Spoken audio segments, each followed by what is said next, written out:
Hey, I'm Jeph Ruppert here at AMUG 2023, the 3D Systems booth. Got a couple cool parts to show you today. This is one of them. This is a cooling table. It's kind of a concept car of a cooling table made with certified scalmalloy, so a high strength, high conductivity aluminum. What's interesting about this is that we have a topology optimized flexure to reduce vibration along with the thermal management of the plate.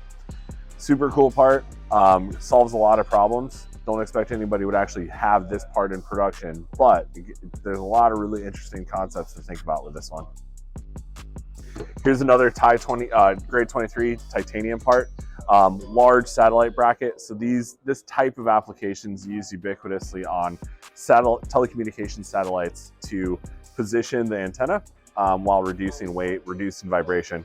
They really only need to be strong for 10 minutes, so they can be pretty lightweight structures as well. The complexity of something like this is always the DFM and the machining components around it when you have an organic structure like this.